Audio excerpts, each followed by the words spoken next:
अच्छा जी, अच्छा बच्चों, ये ना हमारा टेस्ट नंबर 9 था जी। ये जरा टेस्ट नंबर 9 ओपन कीजिएगा, आपके पास होगा नहीं? क्वेश्चन नंबर 15 ओपन कर लें किताब का, आईए 16 का, वॉल्यूम 1 का है जी। वॉल्यूम 1 नहीं, चले टेस्ट है, टेस्ट है। जिसके पास टेस्ट है टेस्ट ओपन कर ले। जिसके पास जी आज का ना जो दूसरा पार्ट होगा ना जुहेर भाई, वो टेस्ट नंबर 9 की डिस्कशन होगा। अभी आज का लेक्चर भी छोटा होगा, वो क्या उसका नाम है, टाइम भी काफी लग गया है इसको ढूंढते ढूंढते जी। ये टेस्ट 8 है, ये टेस्ट 8 था। अच्छा ठीक है, चलें ये डिस्कस कर रहे हैं ना, जिसमें ये करेक्शन ऑफ एरर वाला ये आया था, ये आया था, ये 9 है ना। ये वाला क्वेश्चन, ये वाला क्वेश्चन किसमें आया था? ये तो 9 नहीं, 9 ही है ये। अच्छा इधर देखें बच्चों, इधर देखो, इधर देखो, मुतवज्जे हो जाओ जरा। ये थ्योरेटिकल क्वेश्चन था, क्या था? इन जैन 2020, ये एक तो पास पेपर क्वेश्चन नंबर 15 ओपन कर लें, या 16 होगा शायद, आइए 16 में 225 पे पेज नंबर, सही है जी। या फिर इधर से देख लें, कहता government allotted an industrial plot to CL at a prime location subject to the condition that CL will establish a factory. कहता CL constructed the factory building which was available for use on, कहता due to delay in recruitment of key factor, कहता key factor employees the production activities will commence on 15 March 2021। कहता accountant has not recorded the land at it was given free of cost. कहता while the factory building is still in appearing in CWIP as production activities will commence on 15 March 2000। अब सबसे पहले आपने क्या करना है जी, अब ये 6 नंबर का क्वेश्चन है, कितने मार्क्स का? बहुत ज्यादा मार्क्स हैं। आपने एक तो सही ट्रीटमेंट बताना है इसका, फिर आपने जो इसने किया है, पहले आपने कह देना जी अकाउंटेंट ने जो ट्रीटमेंट किया ये गलत है, क्या है, फिर आपने सही वाला ट्रीटमेंट बताना है। सही है सर? अच्छा अब मेरी बात सुने, सबसे पहले मुझे बताएं बच्चों, उसने तो ये जो ग्रांट मिली है लैंड के बदले में, उसने किताबों में रिकॉर्ड ही नहीं की, कहता ये फ्री ऑफ कॉस्ट है, क्या है? मुझे बताएं, ये नॉन मॉनिटरी एसेट है, ये पैसे नहीं मिले आपको, एक चीज मिल गई है, सही है ना? ये नॉन मॉनिटरी एसेट, IAS 20 में जाके देख लीजिएगा। नॉन मॉनिटरी एसेट को या तो फेयर वैल्यू पर रिकॉर्ड करते हैं या नॉमिनल वैल्यू पर रिकॉर्ड करते हैं, ये आपने बता देना जी। आपने कहना अकाउंटेंट ने जो ट्रीटमेंट किया ये क्या है बच्चों? गलत।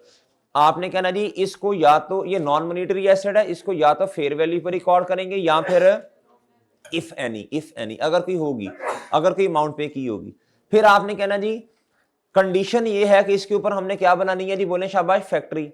आपने कहना जी अब इसकी भी ना दो चीजें हैं, जो ग्रांट जो हमने किताबों में, अब आपने कहना जी अब हमने डेप्रिसिएशन चार्ज करनी है over the useful life of an asset, ऐसे ही है ना? फिर आपने कहना ये जो आज हमने किताबों में ग्रांट रिकॉर्ड की है, बहुत तवज्जो से बात सुननी है, आपने कहना जी इसे हम यूजफुल लाइफ की बेसिस पे क्या कर लेंगे, किताबों में इनकम लेके जाएंगे। Okay sir? वो सही है ना? यही बात करेंगे और यही बात करेंगे ना। अच्छा फिर आपने कहना जी ये ग्रांट मिली है हमें, क्या है बच्चों? एक बेनिफिट है, इसको डिस्क्लोज भी करना पड़ेगा। क्या करना पड़ेगा? ये बातें लिखवाई थी ना चार, पहले बताना है हुआ क्या, फिर बताना उसका काउंटिंग ट्रीटमेंट क्या है, तो पहले पर्पस बताना, अकाउंटिंग ट्रीटमेंट बताना, एंड पे आके बताना जी कि ये इसको डिस्क्लोज भी करना है। Okay sir? फिर एक बात और, आप उसने डेप्रिसिएशन कब से लिया? 15 मार्च। हालांकि अवेलेबल फॉर यूज कब है? उसने 15 मार्च 21 से लिया डेप्रिसिएशन। ये देखे ना, सॉरी कहता factory building is still in appearing in CWIP, हमारे साल का एंड है 31 दिसंबर 2020। उसने डेप्रिसिएशन भी चार्ज नहीं की, उसने डेप्रिसिएशन चार्ज नहीं की। अब क्या होगा, बहुत तवज्जो से बात सुननी है आपने, कहना इस पर डेप्रिसिएशन चार्ज होनी चाहिए थी अवेलेबल फॉर यूज की बेसिस पे, और इसे किताबों में CWIP नहीं बल्कि प्रॉपर्टी प्लान एंड इक्विपमेंट में रिकॉर्ड करना चाहिए था। और ऐसे ही है ना भाई, बिल्डिंग बन चुकी है, अवेलेबल फॉर यूज कब है? बोले शाबाश 1 अक्टूबर 20। आपने कहना इसे CWIP से ट्रांसफर करके किधर लेके जाना है? प्रॉपर्टी प्लान एंड इक्विपमेंट में। ओके सर जी? फिर आपने बताना है, बोलो शाबाश, सारी बातें कवर करनी है। आपने कहना as the asset is available for you, so depreciation charge होनी है इस पर 3 महीने की, वो आपने करके दिखा देनी है। ओके, अमाउंट बताइए उसने नहीं बताई, बस ठीक है, यही बात लिख देंगे, आप लिख देंगे। सही है बच्चों? स्टेटमेंट ऑफ फाइनेंशियल पोजीशन में आपने कहना जी CWIP को ट्रांसफर करके PP में लेके जाओ और स्टेटमेंट इन प्रॉफिट और लॉस में डेप्रिसिएशन 3 महीने की चार्ज करो। ओके ओके भाई, जल्दी से इसका सोल्यूशन पढ़ लें, जल्दी करें, एक मोटा मोटा सा आइडिया ले लें। ये घर में जाके आपने लिखना भी है, सोल्यूशन नहीं है आपके पास। चलें चलें, आइडिया दे दिया ना, आइडिया दे दिया, होना इसी तरह ही है। अच्छा आगे सुने, आगे सुने, घर जाके तसल्ली से पढ़ लीजिएगा, मैंने बातें बता दी आपको। इधर हो भाई, इधर इधर। कहता CL एक्वायर्ड अ 3 मंजिला बिल्डिंग ऑन 1 मार्च 2020। कहता CL uses the ground floor for its marketing department. कहता while remaining 2 floors were in excess of CL's need and therefore were, इधर रुक जाएं, मुझे बताएं बच्चों, जो अपने इस्तेमाल में है जी वो IS 16 property plan and equipment, और जो रेंट पे है वो, ये तो सही ट्रीटमेंट है ना। कहता था first floor was rented on 1 June 2020, हमारे साल के अंदर 31 दिसंबर 20, and the second floor was rented on 1 December 2020। ठीक है। कहता था accountant has recorded the building as PP। मुझे बताएं अकाउंटेंट ने सही ट्रीटमेंट किया? आपने क्या कहना है? आपने कहना the treatment made by accountant is not as per IFRS in accordance with IFRS, या सीधा कह दें जी इज इनकरेक्ट। फिर आपने सही वाला ट्रीटमेंट बताना है। आपने कहना जी as the 2 portions were rented out so it should be classified investment property। ठीक है जी। अच्छा फिर आपने आगे क्या कर देना है? आपने कहना जी इसके अंदर आप 2 चीजें हैं, या तो कॉस्ट मॉडल है या क्या है बच्चों, fair value model. Fair value है तो हर साल fair value should be updated, अपने अल्फाजों में लिख दें। ओके सही है जी। और अगर कॉस्ट मॉडल है तो आप उसे डेप्रीशिएट करें। ओके बच्चों। कहता था depreciation on ground first second has been computed from 1 March. अब मुझे एक बात बताएं, डेप्रिसिएशन तो बच्चों इधर देखो ना, ये जी डेप्रिसिएशन कहता फर्स्ट फ्लोर सेकंड फ्लोर की हैज बीन कंप्यूटेड फ्रॉम 1 मार्च, और कहता सॉरी फर्स्ट फ्लोर की 1 मार्च से, दूसरे की 1 जून से, और इसकी बच्चों, अब आपने कहना जी ये जो डेप्रिसिएशन इसने चार्ज की है ये IS 16 में तो होनी है, IS 40 के अंदर डेप्रिसिएशन तब चार्ज, आपने पहले मॉडल बताने हैं, 2 हैं। आपने कहना ये तब चार्ज होनी है जब कॉस्ट मॉडल, अगर फेयर वैल्यू मॉडल है तो इस डेप्रिसिएशन को रिवर्स करना पड़ेगा, जितना भी आप ये क्वेश्चन किया ना, और आपने कहना फिर क्या करना पड़ेगा, बोलो शाबाश, फेयर वैल्यू को अपडेट करना पड़ेगा। क्या करना पड़ेगा? फेयर वैल्यू को अपडेट करना पड़ेगा। ओके बच्चों, और सही है ना? नहीं, हम उसे ये बताएंगे ये डेप्रिसिएशन चार्ज तब करनी है अगर कॉस्ट मॉडल है। सही है ना? ये बताना है आपने कि डेप्रिसिएशन सिर्फ तब बताना है कि आप इसको तो पता ही नहीं है ना, फेयर वैल्यू मॉडल भी कुछ है, इसने जिक्र ही नहीं किया। आपने सबसे पहले बता देना है कि जी ये इन्वेस्टमेंट प्रॉपर्टी है, ये वाले 2 फ्लोर्स। सही है, ये बताएं, फिर आगे बताएं। इसमें 2 मॉडल्स हैं, कितने हैं? एक फेयर वैल्यू, एक ओके जी। अब आपको थोड़ी थोड़ी चीजें समझ आ रही हैं, लेकिन जब तक आप अपने हाथ से नहीं लिखेंगे मैं तो बताता जाऊंगा, जब तक पहले इसकी बात को कहें ये गलत है क्या है, फिर सही वाली बात बताएं क्या है। ओके बच्चों, आगे आगे बच्चों कहता है जी CL is constructing a power generation plant for its factory. The project started on 1 Feb 2020 and complete on 30 नवंबर 2021। ये मुझे अभी से पता लग गया, IS 23 का क्वेश्चन है, देख लीजिएगा। कहता जी the work remain suspended for 3 महीने। अब आपको याद है IS 23 में अगर हम स्पेसिफिक लोन लेते हैं क्वालिफाइंग एसेट के लिए जी, बोरोइंग कॉस्ट स्टार्ट होती है बच्चों लेटर ऑफ से जी, और फिर बच्चों सीडेशन पे आपने खत्म कर देनी है। अब सस्पेंशन 2 तरह की है, एक है बच्चों रूटीन, एक क्या है नॉन रूटीन।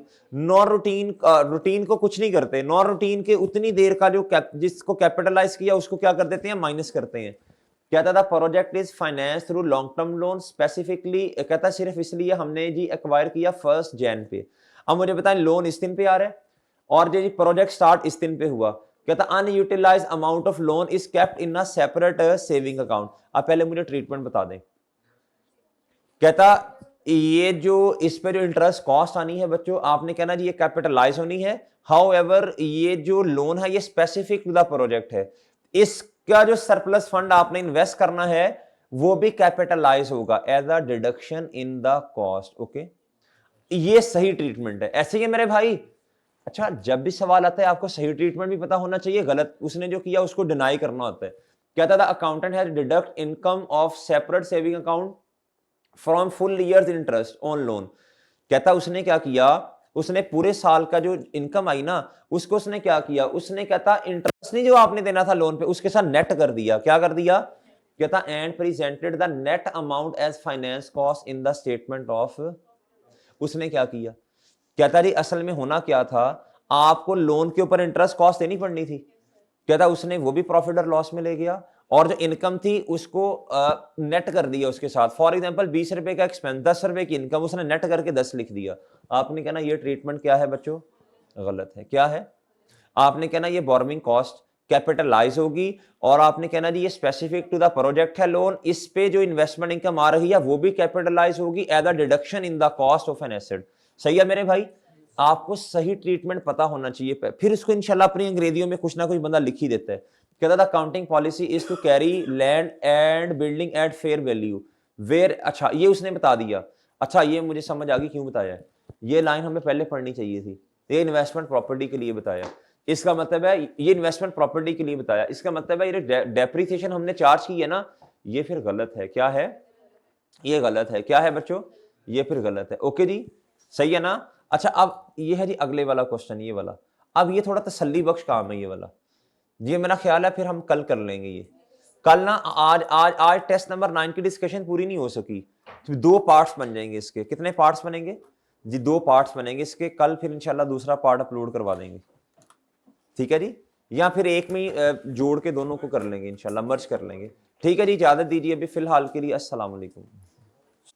अच्छा जी कल जो हम ना टेस्ट 9 डिस्कस कर रहे थे उसकी ना डिस्कशन कंप्लीट नहीं हो पाई। क्वेश्चन 1 2 हो गया था, हाँ जी ये वाला नहीं हुआ था, नहीं नहीं 1 हो गया था 2 नहीं हुआ था। आज करते हैं जुहेर भाई इन दोनों को मर्ज करके एक पार्ट बना दीजिएगा और बेहतर है कल वाले लेक्चर के साथ अटैच कीजिएगा ना, ठीक है। अच्छा जी जो भी करना है बच्चों को बता दीजिएगा ग्रुप में। इधर देखें भाई, इधर देखें, मैं तीसरी ट्रांजैक्शन से स्टार्ट कर रहा हूं। ये था सेल्फ मेड क्वेश्चन। क्या था बच्चों, इस तरह की ट्रीटमेंट अभी तक आई कैप ने एग्जाम में नहीं किए, तो बच्चों मेंटली तैयार रहना है। इधर देखें जरा, बड़ा इंटरेस्टिंग सा सवाल है, बड़ा अच्छा क्वेश्चन है। कहता ऑन 1 Jan 2023, हमारे साल के अंडर ही 2023, कहता Chand traded completed construction of the warehouse at a cost of 58 million. इस तरह की ट्रांजेक्शन पास्ट पेपर में आई है, लेकिन वो IS 40 में आई हुई है, सही है ना, नोट छोड़ के सवालों में आई है। तो भैया ये करेक्शन ऑफ एरर में भी तो आ सकती है एज इट इज। कहता जी वेयर हाउस बनाना था, कहता at a cost of 58 million for subsequent sale to the, बच्चों ये तो IS 2 है। कहता however given on rent, annual rent 15 million है, 1 अप्रैल 2022, कितना 2022 है, 2023 है, सॉरी 2023, इधर 23 आना चाहिए ना, 23 आना चाहिए। क्या आना चाहिए जी। अच्छा अब मेरी बात सुने जरा तवज्जो के साथ, मेरा ख्याल है आपको जो पेपर आया था उसमें 23 ही था। अच्छा जी ये मैंने पिछला खोला हुआ है। अच्छा इधर देखें जी, दो अपडेट नहीं हुआ ना ये 2023। आप बच्चों fair value of warehouse कहता on various dates are as follows. अब आपने IS 2 से किधर जाना है बच्चों, IS 40 में किधर जाना है। IS 2 के अंदर तो मुझे तवज्जो से जरा बता दीजिएगा बच्चों, कोई इस तरह का मॉडल ही नहीं है। आप IS 2 के अंदर क्या होता है जी, cost stock should be recorded at lower of cost and NR भी नहीं है, तो लिहाजा कॉस्ट कितनी है 58। क्या है 58, क्या है बच्चों 58 से आप इन्वेंट्री क्रेडिट करेंगे और इस दिन की फेयर वैल्यू देखिए 70 है। आप इन्वेस्टमेंट प्रॉपर्टी को डेबिट करोगे 70 से और जो डिफरेंस आएगा ये 12 रुपए का आ जाएगा प्रॉफिट और लॉस में। ओके सर, ओके सर जी। अच्छा आप मेरी एक बात तवज्जो से सुन ले बच्चों, ये क्रेडिट होगा ना प्रॉफिट और लॉस। इस तरह का क्वेश्चन एग्जाम्पल नंबर 6 IS 40 के अंदर हमारी किताब में वॉल्यूम 1 में मौजूद है। स्कॉर्पियो लिमिटेड वाले क्वेश्चन में बरकत मार्केट वाली बिल्डिंग देख लीजिएगा, उधर भी ये वाली ट्रांजैक्शन मौजूद है। करेक्शन ऑफ एरर में ऐसा कभी नहीं हुआ, ये थी करेक्ट एंट्री। उसने क्या किया, कहता accountant has debited the investment property and credited the inventory account by 62 million. कहता उसने no other accounting entry has been made, कहता इसके अलावा उसने कोई एंट्री नहीं की। इसका मतलब उसने फिर फेयर वैल्यू को अपडेट भी नहीं किया अकाउंटिंग पीरियड के एंड पे। इन्वेस्टमेंट प्रॉपर्टी 5 रुपए से डेबिट, फेयर वैल्यू मॉडल है ना। और बच्चों फेयर वैल्यू गेन ये वाली तो ओमिशन है, ये तो एज इट इज लिख देंगे ना आप रेक्टिफाइंग में। सही है बच्चों, इधर आए, इधर आए बच्चों, असल में ये एंट्री होनी चाहिए थी करेक्ट। उसने क्या किया, इन्वेस्टमेंट प्रॉपर्टी डेबिट और इन्वेंट्री को कितने से क्रेडिट 62 से। अब बहुत तवज्जो से, हमने इन्वेस्टमेंट प्रॉपर्टी को 70 से करना, उसने 62 से किया, 8000 से बढ़ा दें, इसने कम किए हुए। इन्वेंट्री इसने 62,000 से क्रेडिट की, हालांकि होनी 58 से चाहिए। आप क्या करें, इन्वेंट्री को उसने 62 से क्रेडिट किया ना, हालांकि होना चाहिए था 58 से, नहीं 4 रुपए से इन्वेंट्री डेबिट होगी ना, इसने क्रेडिट ज्यादा किया हुआ है। और बच्चों बाकी इसने 12,000 का गेन किताबों में रिकॉर्ड, ये इधर आ जाएगा। ओके सर, और ये वाली एंट्री एज इट इज उठ के आ जाएगी। ये बड़ी अच्छा ट्रीटमेंट है। ये करेक्शन ऑफ एरर 8-10 नंबर का आता है। वो करेक्शन ऑफ एरर में आपने देख लिया ना पास पेपर में कौन कौन सी एडजस्टमेंट टेस्ट करता है। सही है, इस तरह की भी तो टेस्ट हो सकती है कि नहीं। आगे बच्चों, आगे इधर आए। कहता जी ये है जी specific loan of 2 million has been obtained for the project. ये इंटरेस्ट ऑन स्पेसिफिक लोन, वो कैपिटलाइजेशन वाली बात है ना, commencement of capitalise borrowing cost. कहता during the capitalisation period the interest cost and temporary investment income is, कहता 340 and 135 respectively. अब बहुत तवज्जो से बात सुननी है भैया, हमने तो कैपिटलाइज करनी होती है ना, कैपिटलाइजेशन पीरियड के लफ्ज से पता चल रहा है। सर क्या एंट्री होगी, एसेट को बढ़ाएंगे बच्चों इससे 340 से, और ऐसे ही है ना। और बच्चों असल में हुआ क्या होगा, आपने इंटरेस्ट ने तो पेबल ही है 340 से, इसमें तो कोई दो बातें नहीं है। डेबिट किसको करना है आपने, एक्सपेंस रेवेन्यू एक्सपेंस को या कैपिटल एक्सपेंस को। आपने कहा जी प्रोजेक्ट की कॉस्ट डेबिट और जी इंटरेस्ट पेबल, उसके बाद जो सेविंग टेम्परेरी इन्वेस्टमेंट इनकम है, इस वजह ये भी कैपिटलाइज होती है स्पेसिफिक की, ये स्पेसिफिक है ना। और हम ये भी क्या होती है कैपिटलाइज, आप ये कैपिटलाइज होती है रिडक्शन इन कॉस्ट की शक्ल में। आपने कहना जी प्रोजेक्ट कॉस्ट की कॉस्ट या जो भी प्लान या जो भी लिखना है वो क्रेडिट, और बच्चों इंटरेस्ट रिसीवेबल डेबिट। उसने क्या किया ना खट्टू ने, accountant has recorded the amount in finance cost and in, उसने इसको रेवेन्यू एक्सपेंस बनाया, और ये जो इंटरेस्ट इनकम है इसको उसने रेवेन्यू इनकम ट्रीट कर लिया। और ऐसे ही है ना। अब आप इधर आए, अब आप इधर आओ बच्चों, इधर देखो असल में होना क्या था, पीपी ने डेबिट होना था, क्या होना था, यानी इससे कॉस्ट बढ़नी थी और 135 से कॉस्ट ये कैपिटलाइज होना था। और बच्चों इंटरेस्ट पेबल 340 से क्रेडिट, और ये एक्रूड इनकम का मतलब इंटरेस्ट रिसीवेबल 135 से डेबिट। उसने क्या एंट्री की, उसने कहा अच्छा, उसने पेबल रिसीवेबल में मसला नहीं किया, उसने क्या मसला किया, ये जो 340 को कैपिटलाइज करना था उसने एक्सपेंस आउट कर दिया और इंटरेस्ट पेबल को क्रेडिट कर दिया। ये जो इनकम थी रिसीवेबल, एक कैपिटलाइज करने की बजाय इसने क्या किया, कहता जी इसने इनकम में ले गया ना, इधर 135 नेट करने की बजाय, कहता जी एक्रूड इनकम डेबिट और इन्वेस्टमेंट इनकम। अब देखो ये कट गए दोनों, एक्रूड इनकम से कट गया, एक्रूड एक्सपेंस से कटा, और बच्चे एक्रूड इनकम से कटी। सही है, ये देखो ये एक्रूड इनकम से कटी, एक्रूड एक्सपेंस से कटा। अब एंट्री क्यों नहीं है जी, बोले एंट्री होनी है पीपी 205 से डेबिट, इंटरेस्ट एक्सपेंस 340 से, और 135 से। ओके सर, आपकी डेबिट क्रेडिट पे ग्रिप होनी चाहिए, क्या होनी चाहिए, आपको सही ट्रीटमेंट आना चाहिए, क्या आना चाहिए बच्चों, सही है ना। अच्छा अब आप इधर आए, कहता गवर्नमेंट ग्रांट ऑफ 6 लाख है, ये बच्चों को आसान लगता है। कहता has been received in 1st and 2022 related to the plant. कहता on 5 January 2023 due to non fulfilment of condition grant was repayable in, कहता management had treated grant as reduction in the cost of plant. कहता उसने शुरू में बताएं जी indirect method, asset की cost से माइनस किया। अब मेरी बात सुने बच्चों बहुत तवज्जो से, कहता हाउएवर एसेट की कॉस्ट कितनी है 14 लाख रुपया, और 6 साल उसकी लाइफ है। आप जब ग्रांट की रीपेमेंट करनी है, कैश क्रेडिट 6 लाख रुपए से, क्रेडिट ना प्रॉफिट और लॉस, मैंने कहा था सेम ट्रीटमेंट आपने करना है। आपने फिर डेप्रिसिएशन एक्सपेंस कम चार्ज किया होगा ना किताबों में, आपने तो 14 ये इस तरह किया होगा ना बच्चों। ये देखो आपने क्या किया होगा, आपने डेफर्ड ग्रांट डेबिट और प्लांट को क्रेडिट कर दिया होगा। आपका एसेट इस टाइम 8 लाख पे पड़ा होगा जी, आपका जी इस टाइम एसेट कितने पे पड़ा होगा, 8 लाख पे पड़ा होगा। कितने पे पड़ा होगा, 8 लाख पे। अब मेरी बात तवज्जो से सुननी है आपने, तवज्जो से, बहुत तवज्जो से। ये कैमरा लेके जाना है उधर। अच्छा ये ना एक मिनट जी, तवज्जो से जरा। ये 8 लाख क्या बच्चों, अब आपने डेप्रिसिएशन कम चार्ज की है ना, आप बहुत तवज्जो से बात सुनिएगा, बहुत तवज्जो से, फोकस चाहिए आपका। बच्चों आप अब इधर देखो, अब करना ये है सर जी, आपने एसेट को तो, कैश को तो क्रेडिट कर दिया, डेबिट किसको करना है बच्चों? प्रॉफिट और loss 6 lakh divided by 6 multiply by साल कितने गुजरे भैया? साल 2 गुजरे, 20 गुजर गया, 21 गुजरा, 22 नहीं 3 गुजरे ना, 3 गुजरे, 3 साल गुजरे। अहमद भाई आप खड़े हो जाए 2 मिनट जी। मल्टीप्लाई बाय 3, मल्टीप्लाई बाय क्या करना है? और बच्चों डेबिट हो जाना है किसने? बोलो शाबाश। डेबिट किसने होना है? प्रॉफिट और लॉस ने। और किसने डेबिट होना है? प्लांट ने। ये याद है ना आपको ये वाला ट्रीटमेंट? अच्छा, उसने क्या किया? क्या था? Accountant has debited expense account. क्या बच्चों? एक्सपेंस अकाउंट को उसने क्या कर दिया? डेबिट। और कैश या बैंक को क्या कर दिया होगा? क्रेडिट। ओके जी। कहता है due to the repayment accountant is not aware how the impact of depreciation has been incorporated. गोंगलू है ना? कहता उसको पता ही नहीं है। कहता उसने डेप्रिसिएशन की भी एंट्री किताबों में पार्क नहीं की। अब आप इधर देखें, ये एंट्री होनी चाहिए बच्चों। यार इसको ना थोड़ा सही करना पड़ेगा। इधर क्या आना है बच्चों?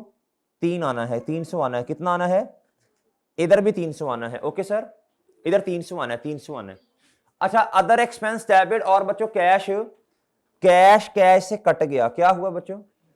अब इधर देखो, पीपी डेबिट 300 से, और बच्चों ये असल में इस तरह हुआ है ना, 6 lakh divided by 6 multiply by 3, तो ये 3 लाख बनेगा ना। अच्छा, पीपी डेबिट, प्रॉफिट और लॉस बच्चों, बोले शाबाश, ये भी डेबिट। अदर एक्सपेंस क्या हो जाएगा बच्चों? क्रेडिट। ओके सर, ओए ओके है। अच्छा, कैलकुलेटर पकड़ें जल्दी से। आपका एसेट इस टाइम 8 लाख पे है। कितने पे है? इधर देखो, इधर देखो भाई, इधर देखो, इधर देखो। आपने शुरू में 8 लाख पे रिकॉर्ड किया होगा ना। आपने 3 साल जब इसे डेप्रिशिएट किया तो 400 रुपए का डेप्रिशिएट हुआ। एसेट बुक वैल्यू 400 रुपया है। जब आपने 300 एसेट की कॉस्ट में ऐड किया रीपेमेंट की वजह से, यही फॉर्मेट बनाया था मुझे याद है, 700 हुआ। क्या था? उसने डेप्रिसिएशन की एंट्री भी नहीं की, डर गया ना, डर गया क्या पता नहीं क्या ट्रीटमेंट होना रीपेमेंट का। क्या था? 700 माइनस 0। अब डिवाइड करना है रिमेनिंग लाइफ से। किससे बच्चों? ये 233 से डेप्रिसिएशन एक्सपेंस डेबिट और एक्यूमुलेटेड डेप्रिसिएशन। आप देखो इस तरह की एंट्री आज तक नहीं आई पेपर में, और आपने भी शायद ना की हो, इसलिए शायद आपको ये वाला टेस्ट क्या लगा हो बच्चों? मुश्किल लगा हो। लेकिन आप इंशाल्लाह दोबारा जब रिवाइज करेंगे ना चीजों को, तो आप इंशाल्लाह क्या हो जाएंगी समझ। आपके साथ लिंक भी शेयर कर दिया जाएगा। फिजिकल वालों, भाईजान जुहेर साहब सुन ले, फिजिकल वालों के साथ भी लिंक शेयर कर देना इस टेस्ट का, ठीक है? और इनको ना ग्रुप में टेस्ट भी शेयर कर दें मार्किंग स्कीम के साथ, ठीक है? इजाजत दीजिए बच्चों, अल्लाह हाफिज।